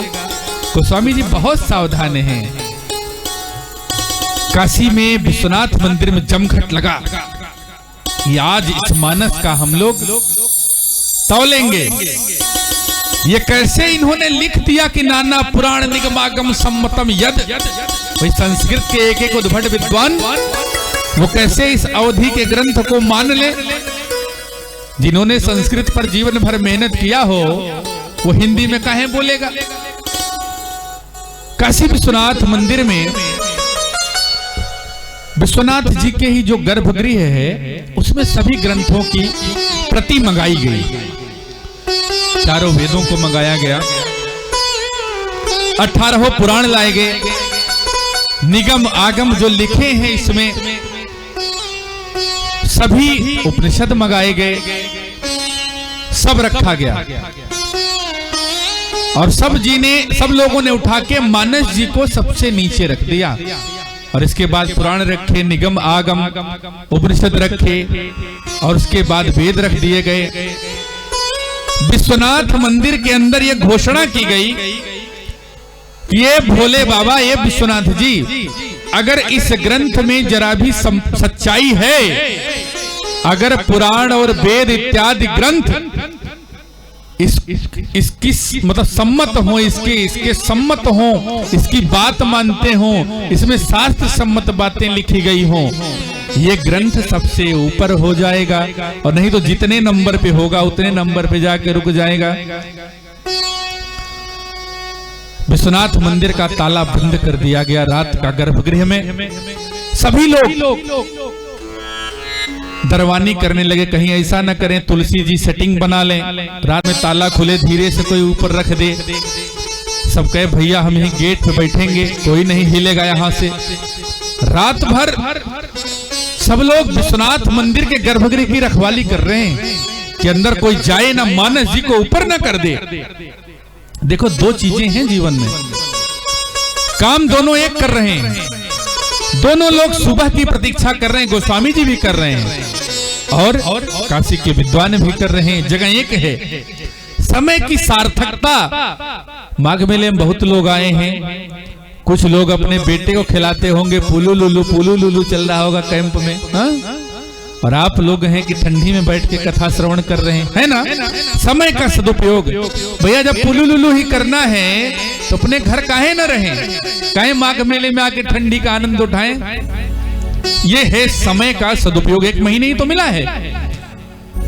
अब देखो काशी के विद्वान, अब गेट एक लोग दूसरे से कह रहे हैं, अरे कुछ नहीं होगा, मैं जानता है पागल बाबा, कुछ नहीं लिखा है, ये नीचे ही जाएगा ग्रंथ में, बता रहा हूं आपको, सुबह इसकी बेइज्जती देखना बस। दूसरा भी चर्चा कर रहा है कि अब इनको हम काशी से खदेड़ेंगे, उल्टा पुल्टा ग्रंथ लिखेंगे और काशी की बेइज्जती होगी, हम विद्वानों के बीच में बैठेंगे।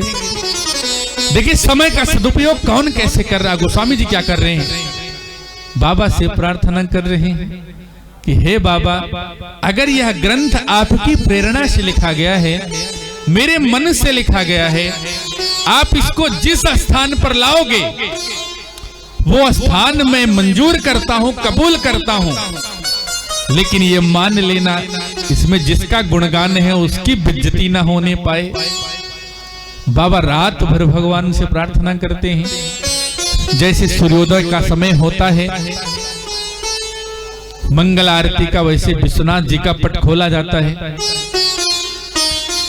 जैसे मंदिर का दरवाजा खुला, सारे लोग उसी की तरफ दौड़े कि कहां वो ग्रंथ रखे गए हैं। और आपको बताऊं कि आधे तो चक्कर खा के गिर पड़े। मानस जी की प्रति सबसे ऊपर मिलती है, ये है रामचरितमानस। नाना पुराण निगमागम सम्मतम यद। देखो बाबा ने पहले लिख दिया, आज विश्वनाथ जी उस पर मोहर लगा रहे हैं कि यही वो ग्रंथ है जिसमें नाना पुराण निगमागमों का सम्मत है। ये ग्रंथ अगर पढ़ लोगे ना, आपको 18 पुराण पढ़ने की आवश्यकता नहीं है। बाबा ने इस एक ग्रंथ में 18 पुराण डाले, चारों वेद डाले, सारे उपनिषद डाले हैं। कुछ पढ़ने की आवश्यकता नहीं है, केवल मानस जी उठा लो। विश्वनाथ जी ने मोहर लगाया है कि नाना पुराण निगमागम सम्मतम यद। ये घटना मतलब ये केवल मौखिक नहीं है। काशी के विद्वान, बहुत सारे पुस्तकों में उल्लेख मिलता है। बनारस की जो पुराने पुस्तक हैं, क्योंकि गोस्वामी जी जो हैं वो अभी के कुछ वर्ष पूर्व के ही हैं, मतलब 500 के लगभग वर्ष पूर्व गोस्वामी जी थे। ये बाबा विश्वनाथ के मंदिर के अंदर जो खेल हुआ है ना, बाबा ने मोहर लगा दी कि ये नाना पुराण निगमागम जो कुछ ग्रंथ है उसका निचोड़ है इस मानस जी में मेरे बाप। ये बात गोस्वामी जी को भी नहीं पता थी, लेकिन जब विश्वनाथ जी ने मोहर मार दिया तो बाबा ने भी समझा कि हाँ ये सच में सभी ग्रंथों का निचोड़ है इसमें। गोस्वामी जी ने कुछ नहीं पढ़ा था इसके पहले, अपने गुरु नरहरि दास जी के साथ रहते थे। मैं पुन निज गुरु सन सुनी कथा सुसु कर खेत। इसमें कौन सी कथा लिखी उन्होंने? पुनी मतलब ये कथा उन्होंने कहीं और सुनी थी। बताया कि तब मैं बालपन में था, तब यति रहे हूं अचेत। बहुत अचेत अवस्था थी, बालक था जब गुरु नरहरि दास ने मुझे शूकर खेत द्वासोरों में है कासगंज में, वहां गोस्वामी जी ने कथा सुनी थी। पर वो बालक थे, उन्हें तो समझ में नहीं आई इतना बड़ा ग्रंथ कैसे लिखे, पुराण तो पढ़े नहीं थे। तो ये जो नाना पुराण निगमागम सम्मतम यद, ये श्लोक लिखा बाबा ने, इस श्लोक इस बात की पुष्टि करता है कि मानस गोस्वामी जी ने जरूर लिखा, उनका नाम जरूर आया है। लेकिन ये इच्छा किसकी थी? भगवान भोलेनाथ की। कहते हैं ना कि बाबा तुलसीदास जी पहले चाहते थे कि काशी के विद्वानों के बीच में प्रसिद्ध कैसे होऊंगा। उन्होंने इस ग्रंथ की रचना संस्कृत में शुरुआत की, लेकिन क्या खेल होता था, जितना सुबह से शाम तक लिखते थे, रात में विश्राम किया, सुबह उठे पन्ना फिर खाली हो गया। बाबा परेशान हो गए, लगता कोई चुरा के ले जाता है। ये लोग चाहते नहीं मैं बड़ा विद्वान बनूं, आज फिर लिखेंगे। गोस्वामी जी गुस्साते, झल्लाते और फिर लिखते संस्कृत में। फिर रात में सिरहाने रख के सो गए, आ जाओ कोई चुराओ तो देखो। मेरे भाई बहन रात हुई, गोस्वामी जी जगह, सोचे पन्ना पलटूं देखूं, जितना लिखा उतना तो है ना। देखे फिर पन्ना सादा है, फिर रोज आ गया। बाबा की समझ में नहीं आ रहा हो क्या रहा है, मुझे बड़ा विद्वान बनना है। 6-7 दिन, जब एक हफ्ते लगातार बाबा कथा संस्कृत में लिखते गए, तब भोलेनाथ ने उनको स्वप्न दिया कि तुलसी, एक कलयुग है, यहां संस्कृत को सब समझ नहीं पाएंगे, ऐसी भाषा में रचना करो कि अगर रिक्शा चलाने वाला भी हो ना तो गा सके। मंगल भवन अमंगल हारी, मंगल भवन अमंगल हारी, प्रभु सुदशरथ अजर बिहारी। श्री देवा हो सुदशरथ अजर बिहारी। बाबा ने, भोलेनाथ ने स्वप्न दिया तुलसी जी को कि ऐसा लिखो। आज है ना ऐसा, कोई रिक्शा चलाता है, अनपढ़ है, अबोध है, ज्ञान नहीं है, लेकिन मानस की 2-4 चौपाई आपको सुना देगा। अब आप उससे पूछ के कहो भैया भागवत के एक अर्धाली सुना दो श्लोक का, सुना पाएगा? गीता का एक श्लोक सुना दो, सुना पाएगा? लेकिन मानस जी ऐसी है ना, ये जन जन में, बच्चे बच्चे में प्रवेश कर सकती हैं। भोलेनाथ ने सोचा कि अगर राम की चर्चा को, राम की कीर्ति को कलयुग में फैलाना है तो ऐसे ग्रंथ को लिखवाना होगा तो जन जन में। देखो वाल्मीकि रामायण पर कितनी कथा होती सुना आपने? 1%। अगर 100 कथा रामचरितमानस की चल रही होगी मेले में तो कोई एक वक्ता वाल्मीकि कहता होगा। तो आप सोच लो। तो इसलिए बाबा ने स्वप्न दिया। उसके बाद से तुलसीदास जी ने इस ग्रंथ को अपनी भाषा में लिखना शुरू किया। लेकिन प्रेरणा किसकी रही? विश्वास की। मैं बार बार कह रहा हूं ना कि भवानी शंकरो पंदे श्रद्धा विश्वास रूपिणो। तुलसीदास जी ने ये इसलिए लिखा कि श्रद्धा रूपी माता पार्वती उनके मन में है, हमें श्रद्धा है, मैं ग्रंथ लिखूंगा। विश्वास क्या है कि ये स्वप्न जो है ये सत्य है, ये विश्वास है। हमें शंकर जी ने स्वप्न दिया है कि मुझे इस भाषा में ग्रंथ लिखना, ये विश्वास है। मुझे अगर स्वप्न आ जाए रात में कि आपको कथा कल ये नहीं ये वाली करनी है और मुझे उस पर विश्वास हो जाए कि सच में मुझे आया है स्वप्न और मुझे इसी संदर्भ में कथा करनी है, ये मेरा विश्वास होना चाहिए। गोस्वामी जी कहते हैं जब विश्वास रूपी भगवान शंकर स्वतः कह रहे हैं इस भाषा में लिखो तो वो ग्रंथ कैसे गड़बड़ा सकता है। तो इसलिए गोस्वामी जी ने इस ग्रंथ को इस सहज भाषा में वर्णन किया है। आगे उन्होंने अपने भाषा का प्रयोग करना शुरू किया। देखिए मैं कथा की तरफ नहीं ले जाऊंगा कि मैं आपको राम जन्म और आगे बनवास सुनाऊं, हो सकता हो उनके प्रसंगों को छूऊंगा, लेकिन मेरा प्रयास ये है कि मानस में जो कुछ तथ्य हैं जिनको उभारा जा सकता है, समझा जा सकता है, उनको समझने का प्रयास करें। जो कि बहुत समय अपने पास है नहीं, अब हम विश्राम करेंगे। सब लोग थके रहते हैं, पहले भी एक कथा करके आए हैं 2 बजे से 5 बजे तक, 6 बजे तक, और फिर मेरे साथ बैठे हैं। आगे बाबा फिर गणेश जी को वंदना अपनी भाषा में करते हैं। जो सुमिरत सिद्धि होय गणनायक करिवर वदन, करहूं अनुग्रह सोय बुद्धि राशि शुभ गुण सदन। मैंने कहा ना बाबा पहले बता देते हैं कि आप किस चीज के मालिक हो। राम जी को बताया ना कि आप माया के मालिक हो, क्यों? क्योंकि आप माया से मेरी रक्षा कर पाओगे। गणेश जी को बताते हैं कि जिनके सुमिरन से ही सिद्धि हो जाती है। मतलब आप अगर गलत भी करना चाहोगे और गणेश जी का आपने सुमिरन कर लिया, गलत भी करते रहोगे अच्छा हो जाएगा। मतलब गोस्वामी जी इस बात को सोच रहे हैं, मैं लिखना शुरू कर रहा हूं, अगर गलत कहीं हो जाए तो जो सुमिरत सिद्ध हुई, आपका सुमिरन तो कर रहा हूं तो सिद्ध कर दो ना। करहूं अनुग्रह सोई, वही कृपा करिए। कौन सी? जो सुमिरत सिद्धि होई, सिद्धि हो जाए वो वाली कृपा करिए। कौन? गणनायक करिवर बदन, गणेश जी महाराज। बुद्धि राशि शुभ गुण सदन। देखिए कितना अधिक उपमा देते हैं बाबा। आप बुद्धि के क्या है? राशि हैं। शुभ गुण मतलब अच्छे गुणों के, अवगुणों के नहीं। गुण दो है ना, दुर्गुण है, सगुण है। ये गणेश जी किसके मालिक हैं?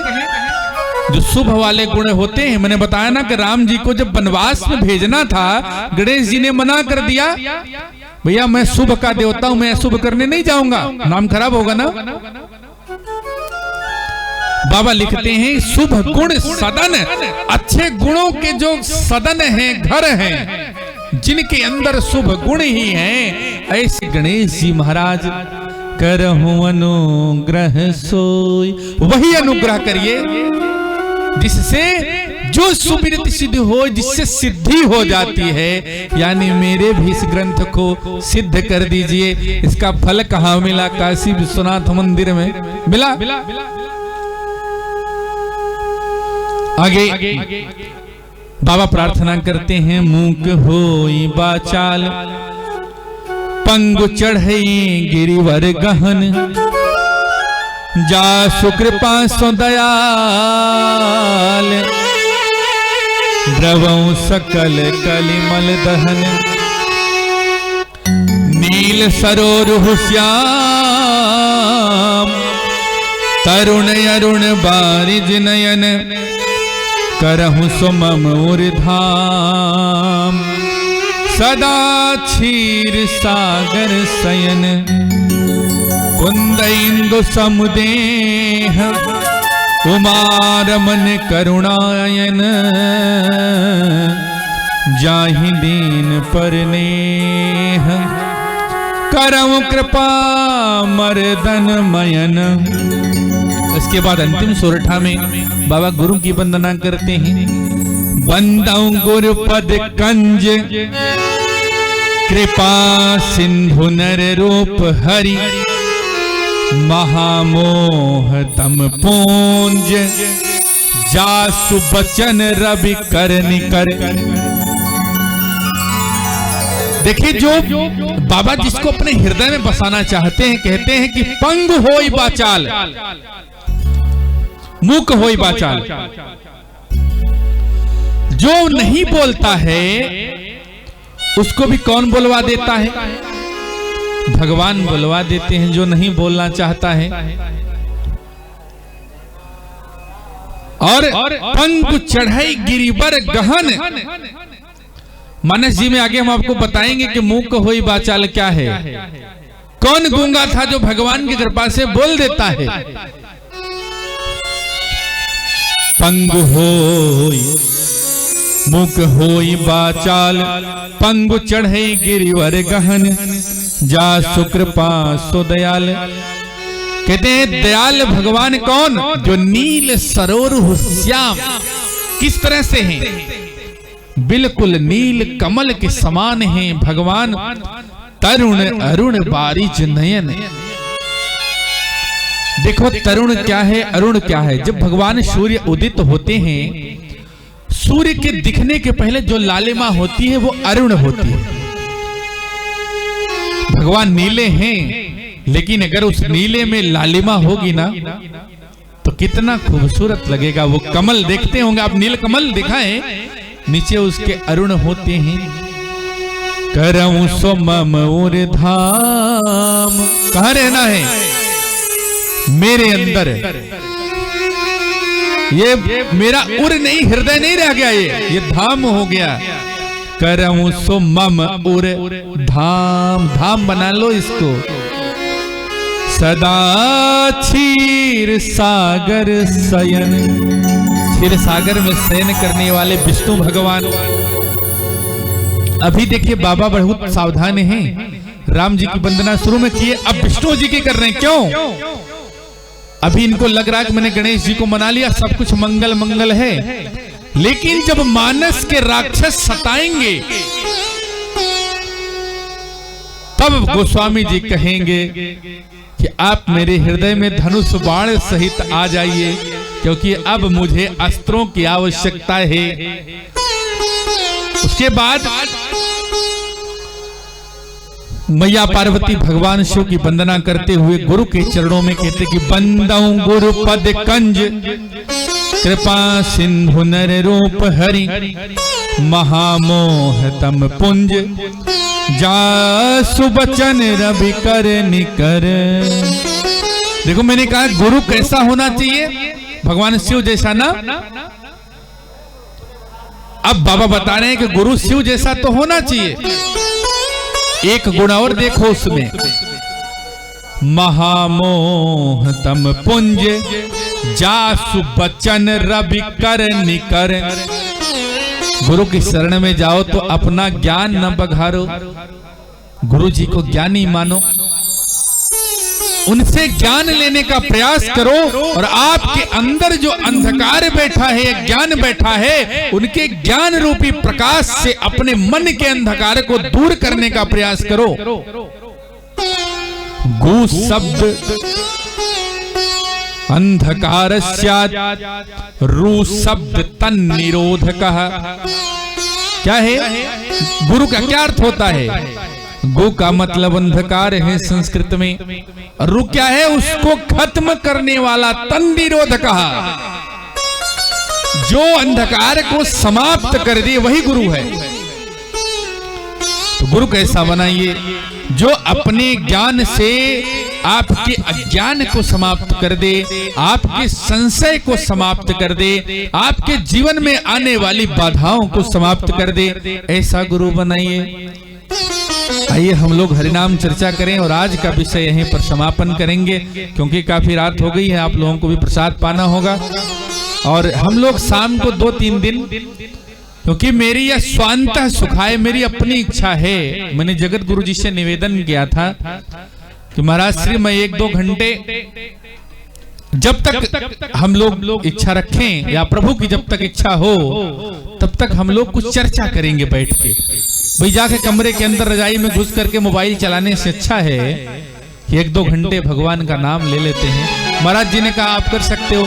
आपको बताएं, मैं 15 साल लगभग हो गया, यही है 10-12 साल, परम पूज्य ब्रह्मलीन वेदांती जी महाराज जब हुआ करते थे तब मैं इस मंच पर माघ महात्म्य की कथा करता था।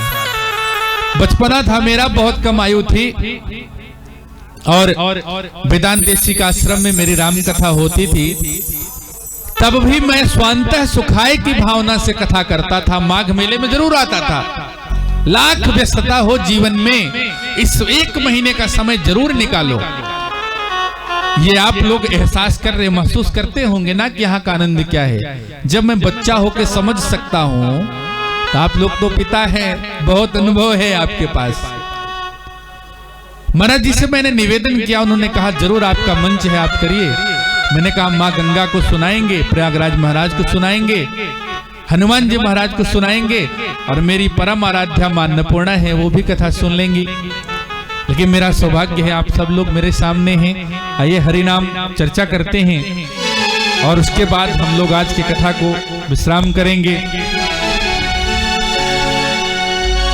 श्री राम जय राम जय जय राम, श्री राम जय राम जय जय राम, श्री राम जय राम जय जय राम, श्री राम जय राम जय जय राम, श्री राम जय राम जय जय राम। सब लोग मस्त होके गाइए, श्री राम जय राम जय जय राम, श्री राम जय राम जय जय राम, श्री राम जय राम जय जय राम, श्री राम जय राम जय जय राम, श्री राम जय राम जय जय राम, श्री राम जय राम जय जय राम, श्री राम जय राम जय जय राम, श्री राम जय राम जय जय राम। कौशल्या के प्यारे राम, कौशल्या के प्यारे राम, दशरथ राज दुलारे राम, दशरथ राज दुलारे राम, हम सबके रखवारे राम, हम सबके रखवारे राम, भगतन प्राण से प्यारे राम, भगतन प्राण से प्यारे राम, हम संतन के हैं दुलारे राम, संतन के हैं दुलारे राम, श्री राम जय राम जय जय राम, श्री राम जय राम जय जय राम, श्री राम जय राम जय जय राम, श्री राम जय राम जय जय राम। बोलो श्री राम जय राम जय जय राम, श्री राम जय राम जय जय राम, श्री राम जय